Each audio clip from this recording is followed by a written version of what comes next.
నేటి దిన వాక్య ధ్యానం కొరకు సామ్స్ 84 11th స్టాంజా 84వ కీర్తన 11వ చరణంలో రాయబడిన ఆఖరి వాక్యాన్ని చదువుకుందాం.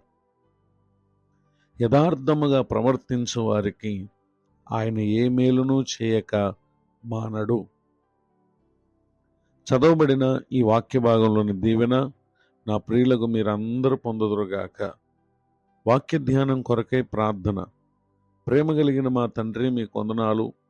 నేడు చదవబడిన ఈ వాక్య భాగం ద్వారా మాతో మాట్లాడి పరిశుద్ధాత్మ దేవ మమ్మలను బలపరచుమని యేసుక్రీస్తు నామములో ప్రార్థిస్తున్నాను తండ్రి, ఆమేన్.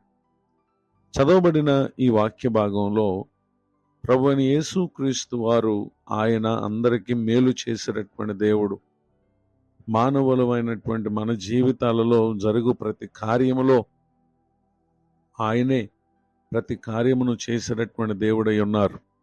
అయితే ప్రభు అనుగ్రహించు మేలును మన జీవితంలో మనం పొందాలి అనంటే యథార్థముగా ప్రవర్తించుట అనేది చాలా ప్రాముఖ్యమైనటువంటి అంశం.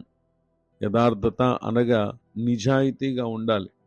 కారణం ఏంటంటే మన ప్రభువారు ఆయన యథార్థవంతుడైనటువంటి దేవుడై ఉన్నారు. తన ప్రజలు కూడా అదే స్థితిలో ఉండాలని ఆయన మనకు తెలియపరుస్తూ ఉన్నారు. ఇట్టి స్థితిలో ఎవరైతే ఉంటారో నిశ్చయముగా ఆయన వారికి ఏ మేలు చేయక మానరు. ప్రతి మేలును ఆయన మన జీవితాల్లో అనుగ్రహించేటటువంటి దేవుడై ఉన్నారు. సామ్స్ 112 4th స్టాంజా 112వ కీర్తన 4వ చరణంలో యథార్థవంతులకు చీకటిలో వెలుగు పుట్టును. సెకండ్ స్టాంజా 2వ చరణంలో యథార్థవంతుల వంశపు వారు దీవింపబడుదురు.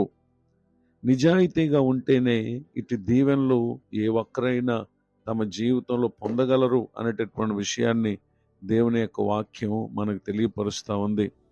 పరిశుద్ధ గ్రంథంలో రాయబడినటువంటి ఒక భక్తుని జీవితాన్ని మనం పరిశీలన చేసినట్లయితే తాను కీడు ఎదుర్కొనేటటువంటి సమయంలో, నష్టాన్ని ఎదుర్కొనేటటువంటి సమయంలో దేవుడు తనకు ఏ విధముగా మేలు చేశారు అని గనుక మనం పరిశీలన చేస్తే book of Daniel chapter 6 words 3 and 4, దానియేలు గ్రంథం 6వ అధ్యాయము 3-4 వచనాలు. ఈ దానియేలు అతి శ్రేష్టమైన బుద్ధి గలవాడై ప్రధానుల్లోనూ అధిపతుల్లోనూ ప్రఖ్యాత నుండి ఉండెను గనుక రాజ్యం అంతటి మీద అతను నియమింపవలనని రాజు ఉద్దేశించను. అందుకే ఆ ప్రధానులను అధిపతులను రాజ్యపాలన విషయంలో దానియేలు మీద ఏదైనా ఒక నింద మోపం వలన నుండి తగిన హేతు కనిపెట్టుచుండిరి గాని దానియేలు నమ్మకస్తుడు, ఏ నేరమైనను ఏ తప్పైనను చేయువాడు కాడు గనుక దానియేలులో తప్పైనను లోపమైనను కనుగొనలేకపోయేరి. చదవబడినటువంటి ఈ వాక్య భాగంలో దానియేలు యొక్క నిజాయితీని ఇక్కడ మనం చూస్తూ ఉన్నాం. తన నిజాయితీని బట్టి దేవుడు అందరి ఎదుట అతడు మన్నలను పొందేటటువంటి వ్యక్తిగా ప్రభువారు హెచ్చించారు, ఆశీర్వదించారు.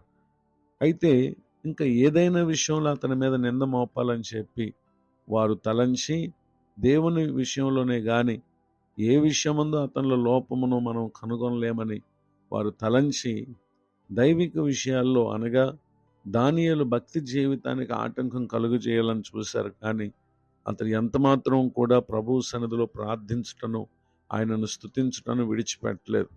ఎవరైతే రాజుగాక మరి ఇక దేనికైనా వారు ప్రార్థన చేస్తారో అట్టి వారికి నియమింపబడినటువంటి శిక్షలో దానియేలును వారు ఉద్దేశించి నెట్టివేశారు. కానీ సింహములు అతనికి ఏ విధమైనటువంటి హాని కలుగు చేయలేదు. దేవుడు ఆశ్చర్యరీతిగా మేలు చేసినటువంటి విషయాన్ని అక్కడ మనం చూస్తాం.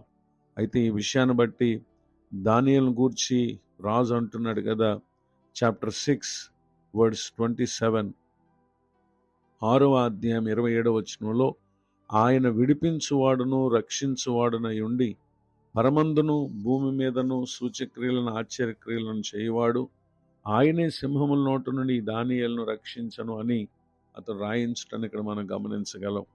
ఈ మాటలు వింటున్న నా ప్రియ సహోదరి సహోదరులు, మన విశ్వాస జీవితంలో ప్రభువు కోరిన ఈ యథార్థతను మనం కలిగి ఉంటే మనుషులు కాదు మనకు సహాయం చేసేది, దేవుడే ఆయన మనకు మేలు చేస్తారు. గనుక ఈ మాటలను హృదయమందు ఎల్లప్పుడూ భద్రపరుచుకుని వాటిని ఎల్లప్పుడూ జ్ఞాపకం చేసుకుంటూ యథార్థత విషయమై ఏ విధమైనటువంటి పరీక్షలు వచ్చినా స్థిరముగా ప్రభువుని జ్ఞాపకం చేసుకుంటూ నిలబడండి. నాడు దానియేలు పట్ల మేలు చేసిన దేవుడు ఆయన మన కొరకు కూడా మేలు చేయటానికి సిద్ధంగా ఉన్నారు. ఇటు దీవెనలకు నా ప్రియులకు మీరు పాత్రులు కావాలని కోరుతూ ఈ మాటలు ముగిస్తున్నాను. ప్రార్థన. ప్రేమ కలిగిన మా తండ్రి, మీ వందనాలు.